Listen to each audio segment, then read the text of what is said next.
ঐতিহ্যবাহী সোনাইমুড়ি প্রেস ক্লাবে আজীবন সদস্য নির্বাচিত হলেন দৈনিক জনতার জমিন পত্রিকার প্রকাশক, সম্পাদক ও রিল্যাক্স ইন্টারন্যাশনালের ব্যবস্থাপনা পরিচালক জাবেদ আলম কিরণ।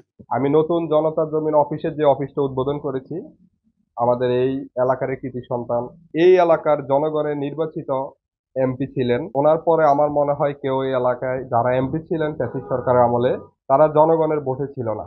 আমি অতীতে কিন্তু এগুলাই দেখেছি, আর বর্তমানেও দেখতেছি বিভিন্ন ফেসবুকে, বিভিন্ন পেজে আমরা আমাদের বিরোধিতা করি। আরে বাবা, আমরা সাংবাদিক, যদি সাংবাদিককে খুনও করে ফেলে, রক্তাক্ত করে ফেলে, আমি মনে করি সাংবাদিকের বিরোধিতা করতে পারে না।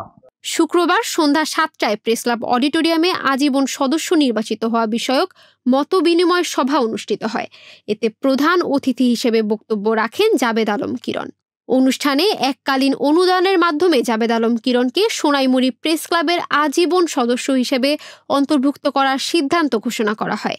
সোনাইমুড়ি প্রেস ক্লাবের আয়োজনে ক্লাবের সভাপতি বেলাল হোসেন ভুইয়ার সভাপতিত্বে ও সাধারণ সম্পাদক ইয়াকুব আল মাহমুদের সঞ্চালনায় অনুষ্ঠানে বক্তব্য রাখেন সোনাইমুড়ি প্রেস ক্লাবের প্রতিষ্ঠাতা সভাপতি অধ্যাপক সালাউদ্দিন পাটোয়ারি, সাবেক সভাপতি শামসুল আরিফিন জাফর, সাবেক ভারপ্রাপ্ত সভাপতি বীর মুক্তিযোদ্ধা এম মতিন, সহ সভাপতি মোহাম্মদ সেলিম, সাংগঠনিক সম্পাদক মোহাম্মদ উল্লাহ, কোষাধ্যক্ষ অনুপ সিংহ, কার্যকরী কমিটির সদস্য আবুল কাশেম শামসুদ্দিন, সাবেক কোষাধ্যক্ষ আব্দুল মতিন, সাবেক সাংগঠনিক সম্পাদক রবিউল ইসলাম, সদস্য AKM মহিউদ্দিন, সদস্য শিবলি মোশাররফ।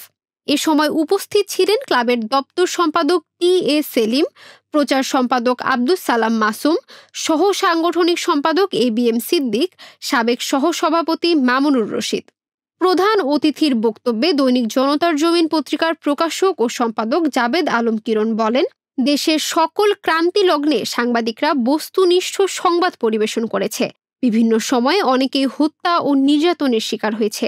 সাংবাদিকদের এই অবদানের কারণেই দেশ অনেক দূর এগিয়ে যাবে।